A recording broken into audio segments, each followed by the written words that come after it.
Varicose veins కి సరైన చికిత్స కోసం సంప్రదించండి ఎవిస్ హాస్పిటల్. నమస్తే, వెల్కమ్ టు సుమన్ టీవీ. ప్రస్తుతం మనతో పాటు ఉన్నారు family counsellor, motivational speaker, public speaker Rajani Ramma garu. నమస్తే మ్యామ్. నమస్తే నవీన. మ్యామ్, ఇప్పుడు 50 సంవత్సరాలు దాటిన మెన్స్ యొక్క థింకింగ్, ఆలోచన విధానం అనేది అసలు ఎలా ఉంటుంది? మామూలుగా చూసుకుంటే మహిళలు మాత్రం ఎప్పుడు ఒకటేలా ఉంటారు కదా. కొంచెం 50+ వచ్చిన మెన్స్ మాత్రం కొంచెం అంటే అలానే ఉంటుందా? ఏమైనా మారతారా, లేకపోతే ఎప్పుడు ఒకేలా ఉంటారా అంటే ఏం చెప్తారు? ఖచ్చితంగా మారుతారండి. ఇది 100% మారుతారు. అయితే ఆ మారిన విధానంలో కొంతమంది లాభంగా ఉంటారు, కొంతమంది నష్టమే కుటుంబానికి. ఆ లాభం ఏంటో ఫస్ట్ మాట్లాడుకుందాం. ఇప్పుడు అంటే మీరు అడిగిన ప్రతి క్వశ్చన్కి నేను ఉపోద్ఘాతం ఎప్పుడు చెప్పను, డైరెక్ట్. ఉపోద్ఘాతం వల్ల లాభం ఏం లేదు, నీతులు చెప్పినట్టే ఉంటుంది. సో ఏంటంటే కొంతమంది ఒక వయసు వచ్చేటప్పటికి బాధ్యతాయుతంగా తయారవుతారు. వాళ్ళ మెంటాలిటీ పెద్దరికంగా తయారవుతుంది, ఒక బాధ్యతగా తయారవుతుంది. ఇంకొక కోణంలో చెప్పాలంటే కొంచెం చాదస్తంగా తయారవుతారు. అంటే అది చూసే వాళ్ళకి చాదస్తంగా అనిపిస్తుంది, అతని దృష్టిలో మాత్రం బాధ్యతాయుతంగా పెద్దరికంగా తయారైనట్టు లెక్క. యాక్చువల్గా అట్లానే తయారవ్వాలి, అదే కరెక్ట్. ఇప్పుడు చూడండి, పిల్లలు కొంచెం పెళ్ళిళ్ళకి వయసు వచ్చే వరకు కూడా కుర్రతనమే అనిపిస్తుంది ఇద్దరికి, భార్యకి భర్తకి. ఎందుకంటే ఇంకా పిల్లలు మన అండర్లోనే ఉన్నారు, ఇంకా చదువుతున్నారు, ఇంకా సెటిల్ కాలేదంటే వీళ్ళు ఇంకా చిన్నవాళ్ళ కింద లెక్క. వన్స్ వాళ్ళ పెళ్ళిళ్ళు అయ్యి బయటకు వెళ్ళినాయి, ఇంకా బాధ్యతలు పనులు అన్నీ పెరుగుతూ ఉన్న క్రమంలో ఏమవుతుందంటే వీళ్ళు చేయవలసిన పనుల యొక్క విధానం అంటే ఆ స్టైల్ అనేది మారుతుంది. ఇప్పుడు వరకు ఏం చేసావు నువ్వు? పిల్లలకి ఫీజులు కట్టావు, చదివించావు, బట్టలు కొన్నావు, ఇంటికి ఏం కావాలో చూసావు. ఇప్పుడు నెక్స్ట్ ఏంటి? అమ్మాయి అయినా అబ్బాయి అయినా పెళ్లి చేస్తే కొత్త వ్యక్తులు మన ఇంట్లోకి వస్తారు. ఇంకా మళ్ళీ అక్కడాకి కొంచెం వెనక్కి వెళ్తున్నా. ఇప్పటి వరకునేమో నువ్వు మంచివాడివైతే భార్యను ప్రేమగా చూసుకున్నావు, లేదు నువ్వు కోపిస్టోడివో, కొంచెం సర్దుబాటు లేనివాడివో, లేకపోతే మెంటాలిటీ వైజ్గా నువ్వు కొంచెం మంచివాడివి కాదు, చెడ్డవాడివి అనుకుందాం. ప్రతిదానికి తిట్టడం, కొట్టడం, బాధించడం చేస్తున్నావు అనుకునేటట్టు వరకు చేస్తున్నప్పుడు అది సరిపోయింది అక్కడ వరకే. నీ ఇల్లు, నీ భార్య, నీ పిల్లలు, ఒక 20-25 ఏళ్ళ నుంచి చూస్తూ పెరిగిన నీ పిల్లలు, మీరందరూ పాత వాళ్ళే, ఏం అవ్వదు. కొత్తగా నీకు మ్యారేజ్ అయ్యి కోడలు కానీ అల్లుడు కానీ వచ్చినప్పుడు వాళ్ళిద్దరే వస్తారండి. కోడలు వస్తే కోడల ఫ్యామిలీ వస్తారు, ఏదైనా అకేషనల్గా వాళ్ళ చుట్టాలు అందరూ గ్యాదర్ అవుతూ ఉంటారు. అలాగే అల్లుడు వస్తే కూడా వాళ్ళు కూడా వచ్చి గ్యాదర్ అవుతూ ఉంటారు, అందరం మనం కలుస్తూ ఉంటాం. కలిసినప్పుడు కూడా ఇప్పుడు నేను చెప్పాను, ఈ ఏజ్లో మెంటాలిటీ మారితే ఒక బాధ్యతాయుతంగా పెద్దరికంగా తయారవుతారు, అవ్వాల్సిందే. అయినప్పుడు అటువంటి రిలేషన్స్ మన ఇంటికి వచ్చినప్పుడు నువ్వు ఎలా రిసీవ్ చేసుకుంటావు? మంచిగా రిసీవ్ చేసుకుని మంచిగా ఉంటావు. అదే నువ్వు ఒక చెడ్డవాడు అయితే నువ్వేం చేస్తావు అని అంటే, నిన్నటి వరకు భార్యతో ఎలా ఉన్నావు నువ్వు అలాగే బిహేవ్ చేస్తావు. అప్పుడు ఆ భార్యకి ఏమవుతుంది? ఏం మిగులుతుంది చెప్పండి? కన్నీళ్ళు, అవమానాలు, ఏమి చేతకానితనం, బాధ, ఎవరికీ చెప్పుకోలేదు. అంటే దానివల్ల నీ ఇంటికి కానీ నీ ఇంటిల్లాలకు కానీ ఎంత నష్టం జరుగుతుంది అంటే, నేను ఎందుకు చెప్తున్నానంటే ఆ బాధ్యత అనేది రావాలి.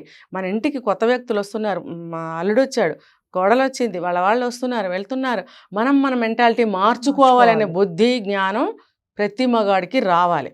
అంటే ఎప్పుడు ఒకటే మైండ్ సెట్తో ఉంటారు మేడం వాళ్ళు? ఇంకా అంటే ఏజ్ పెరిగే కొద్ది మారరా?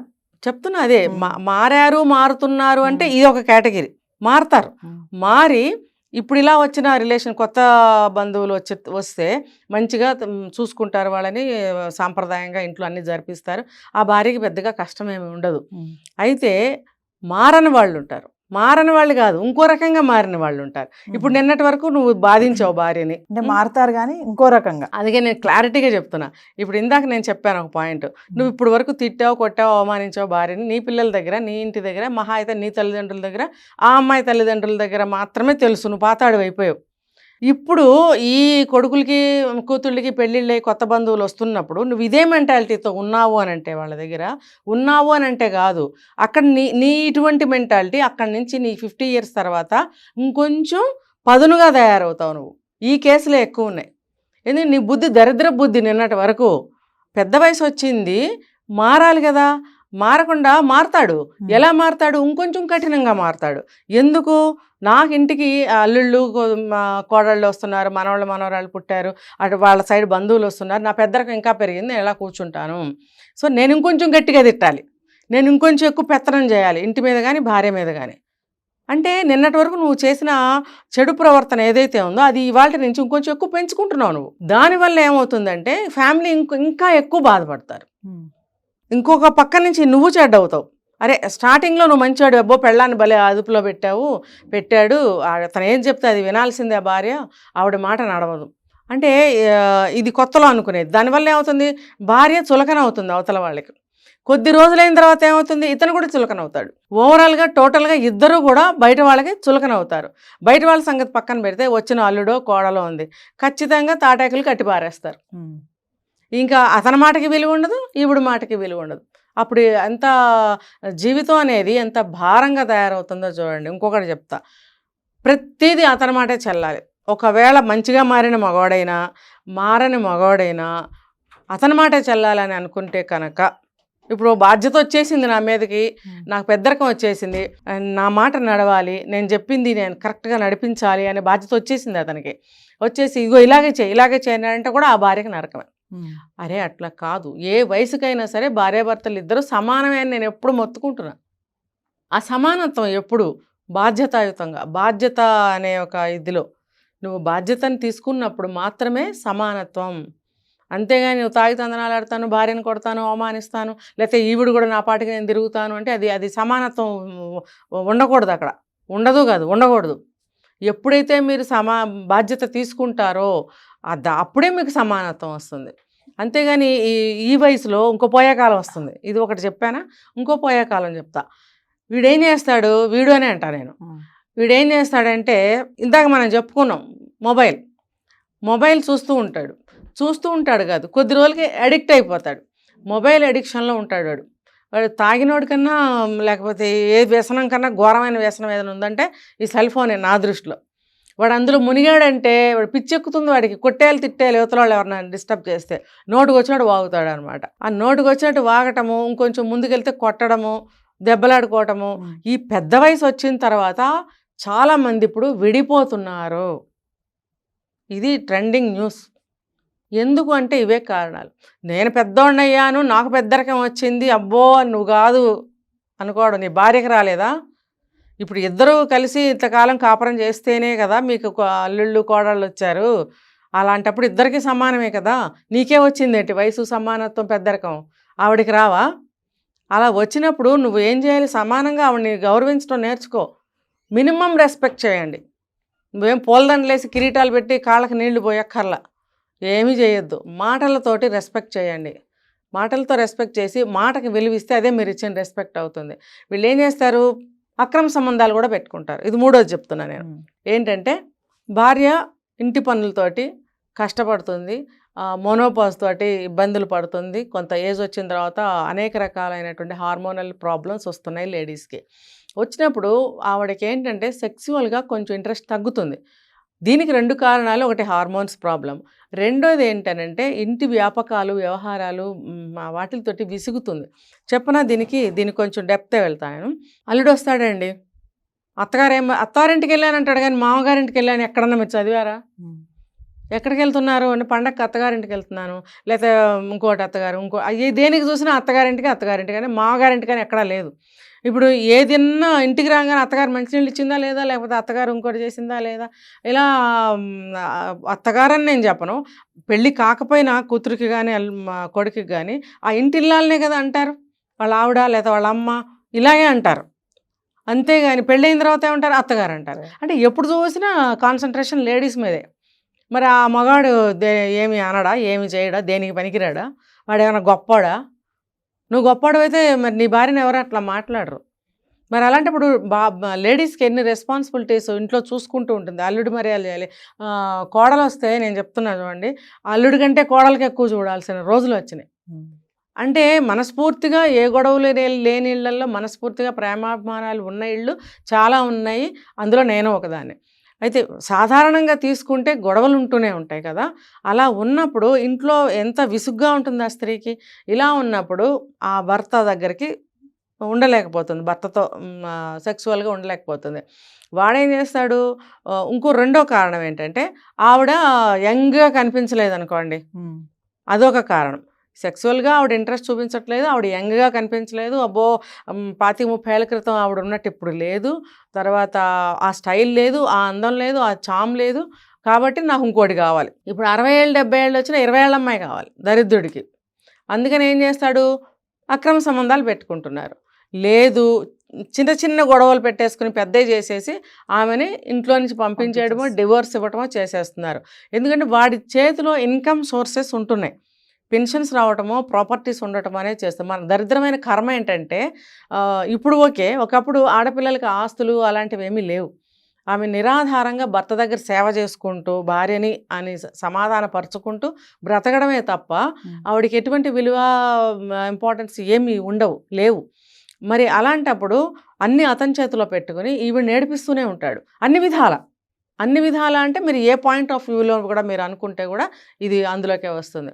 ఏ విధంగా చూసినా కూడా ఆవిడకి సుఖము, శాంతి, సంతోషము అసలు ఏమీ ఉండవండి. చివరికి వీడు ఈ కారణాలు చెప్పి ఇంకో దాంతో తిరుగుతూ ఉంటాడు. అవతలది ఏం చేస్తుంది, ప్రాపర్టీస్ వీడి పేరు మీద ఉన్నాయి, వీడు మగవాడు ఎప్పుడు చూసినా యంగ్గానే కనిపిస్తుంటాడు. ఇంకా కొంతమంది బాడీ మెయింటైన్ చేస్తారండి. ఇప్పుడు మొన్న ఎక్కడ చూశాను 65 years 70 years అనంట, ఇంటర్వ్యూలో చూశాను, మనకు పేర్లు వద్దు. అబ్బో మీరు చాలా బాగున్నారండి, చాలా స్లిమ్గా ఉన్నారండి, బాడీ ఎలా మెయింటైన్ చేస్తారండి, నువ్వు చేస్తున్నావు నీ ఆరోగ్యం కోసం బాగానే ఉంది, నువ్వు నీ భార్య సంగతి చూస్తున్నావా? కొంతమంది భార్యలను చూసేవాళ్ళు కూడా ఉన్నారు, నేను వాళ్ళని అనట్లేదు. ఇప్పుడు ఇండివిజువల్గా నువ్వు బాగున్నప్పుడు నీ భార్య కూడా నీతో సమానంగా యంగ్గా గెంతగలిగినప్పుడే కదా నీకు అన్ని విధాల సమానంగా సుఖాన్ని కానీ సంతోషాన్ని కానీ కోఆపరేషన్ కానీ ఇవ్వగలుగుతుంది. లేనప్పుడు నువ్వు బాధపడతావు, తను బాధపడుతుంది. కాబట్టి నీతో సమానంగా నువ్వు వాకింగ్కి వెళ్తే తన్నే వాకింగ్కి తీసుకెళ్ళు, నువ్వు కాస్త ఏదైనా ఎంటర్టైన్ అవుతుంటే ఆమెని కూర్చోబెట్టు. అప్పుడేమవుతుంది తెలుసా, ఫిజికల్గా మెంటల్గా కూడా ఉత్సాహంగా ఉంటుంది తను. అలా ఒంటరిగా నీ పాటికి నువ్వు చేసుకుంటూ ఆమె పాటికి ఆమెను వదిలేస్తే ఆమె ఇంకా దిగిపోతూ ఉంటుంది ఊబిలోకి. ఆ బాధ, ఆ నిరాశ, ఆ ఒంటరితనం అనే ఊబిలోకి ఇంకా దిగిపోతూ ఉంటుంది. నువ్వు మాత్రం ఎంజాయ్ చేస్తుంటావు, నీ మనసు మంచి ఉల్లాసంగా, ఉత్సాహంగా, యంగ్గా గెంతుతూ నాకు ఇంకా ఏమేమి నేను పొందొచ్చు అని ఆ వేలో నువ్వు ఆలోచిస్తూ ఉన్నప్పుడు నువ్వు పోర్న్ వీడియోస్ చూస్తావు, బయట లేడీస్తో ఏ ఏజ్ అయినా నువ్వు ఇంట్రెస్ట్గా మాట్లాడటానికి ఇంట్రెస్ట్ చూపిస్తావు, ఈమెకు తెలియకుండా నువ్వు అక్రమ సంబంధము పెట్టుకుంటావు. ఆ అవతల ఆవిడ 20 ఏళ్ళైనా 25 ఏళ్ళైనా 50 ఏళ్ళైనా నీ ఆస్తి కోసం నీకు ఇష్టపడి నీతో వస్తుంది, ఇంకో భాషలో చెప్పాలంటే వల కూడా వేస్తుంది. అలాంటప్పుడు ఆ ఆస్తి కోసమే తప్ప నీ 60 ఏళ్ళ 70 ఏళ్ళ వయసు చూసి ఎవరు రారు అనే ఒక నగ్న సత్యం తెలుసుకోవాలి. ఆ ఆస్తి కాస్త హుష్కాకి అయిన తర్వాత అప్పుడు ఏడ్చుకుంటూ నువ్వు మళ్ళీ తప్పు అయిపోయిందని భార్య కాళ్ళు పట్టుకున్నా ఒరిగేది ఏమీ లేదు. ఎందుకంటే అప్పటికి ఆవిడ మనసు విరిగిపోతుంది, ఏదో జీవోత్సవంలాగా బతుకుతూ ఉంటుంది. కొంతమంది ఫైట్ చేసి ఆడవాళ్ళు ఇంట్లోంచి బయటకు వచ్చేయడానికి కూడా ట్రై చేస్తున్నారు, కానీ ఎక్కడికి వెళ్ళాలో వాళ్ళకి అర్థం కావట్లేదు. పిల్లలు ఉంటే ఉండొచ్చు, వాళ్ళ ఉద్యోగాలు, వాళ్ళ జీవితాలు, వాళ్ళ భార్యలు, వాళ్ళ పిల్లలు ఈ రోజుల్లో అదే వాళ్ళకి భారం అయిపోతుంది. మనం వెళ్ళి కూర్చొని వాళ్ళకి భారం పెట్టడం అనేది ఏ పేరెంట్స్ ఇష్టపడరు. ఇష్టపడినా పడకపోయినా చూడాలనే బాధ్యత ఎంతమంది పిల్లల్లో ఉంది ఈ రోజుల్లో. ఇలాంటివి చూసైనా కష్ట సుఖాలు తెలుసుకోవాలి. అలాంటప్పుడు దిక్కు దివాణం లేదు కదా దీనికని చెప్పి వాడు విచ్చలవిడిగా భర్త అనేవాడు ప్రవర్తించినప్పుడు ఆ స్త్రీ పరిస్థితి ఏమవుతుంది? మీరు 50 ఏళ్ళు దాటిన తర్వాత అన్నారు, 70-80 ఏళ్ళు వచ్చిన మాయరోగాలు, పోయాకాలాలు ఇలా వస్తున్నాయి. ఎందుకు అనంటే ఇన్కమ్ చేతిలో ఉంటుంది, ఆస్తులు వాళ్ళ చేతిలో ఉంటున్నాయి. ఒక ఏజ్ వచ్చిన తర్వాత ఇద్దరు కూడా ప్రాపర్టీస్ లీగల్గా సమానం చేసుకుంటే మంచిది భార్యాభర్తలు. ఎందుకనంటే ఎవరు ముందు ఎవరు వెనకపోతారో ఎవరికి తెలీదు, ఎవరికే మాయరోగం వస్తుందో తెలీదు. కాబట్టి సాధారణంగా ఆడవాళ్ళు ఎక్కువ కష్టాలు పడుతున్నారు. ఈ కష్టాలు పడే స్త్రీలకు మాత్రమే నేను చెప్తున్నానండి, ప్రాపర్టీ కొంచెం తన పేరు మీద రాయించుకుంటే మంచిది. అంతేగాని భర్తని అతని బాధలకు వదిలేసి ఇంకోటితో జంపు చేసే భార్యలకి కాదు నేను చెప్పేది. కాబట్టి ఇలా చెప్పుకుంటూ పోతే 50 ఏళ్ళు దాటిన స్త్రీ చాలా ఇబ్బంది పడుతుంది. ఇంకా పిల్లల ముందు కానీ ఎవరి ముందు కానీ నోరిప్పలేని పరిస్థితి ఆవిడకి ఏర్పడుతుంది. ఒక 10 రూపాయలు కావాలని అడుక్కునే పరిస్థితి తయారైంది. ఇంట్లోకి ఖర్చులకి డబ్బులు ఇవ్వడండి. నాకు తెలిసిన ఒక ఆయన ఉన్నాడు, రోజు 10 రూపాయలు అక్కడ పెట్టి వెళ్తాడండి. వాడి సంపాదన ఏం చేస్తున్నాడు? ఈమె అడగదా? అడిగితే మరి ఆయన ఇవ్వనంటాడా? ఏదో ఉంది సంథింగ్. రోజు 10 రూపాయలు అక్కడ పెట్టి వెళ్తాడు దరిద్రంగా. ఆ 10 రూపాయలకి ఏం చేస్తారండి? అంతేగాని జీతం వచ్చినప్పుడు కొన్ని లోన్స్ అని అవన్నీ ఏమైనా ఉంటే ఇంటికి ఇంత అని చెప్పి తెచ్చుకుని భార్య చేతికి ఇస్తారు ఎవరైనా. వాడు ఇవ్వడు, 10 రూపాయలు ఇస్తాడు రోజు. అంటే నీకు కావాల్సిన ఏదన్నా కూరగాయలు తీసుకొచ్చి వంట చేయడానికి ఇస్తావా? 10 రూపాయలకి వస్తుందా ఏమన్నా? 10 రూపాయలకి ఏ రోజుల్లో ఏమీ రాలేదండి నాకు తెలిసి ఏ రోజుల్లోని 10 రూపాయలకి ఏమి రాలేదు.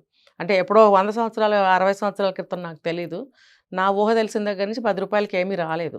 మరి అలాంటప్పుడు వాడు 10 రూపాయలు ఎలా పెడతాడు?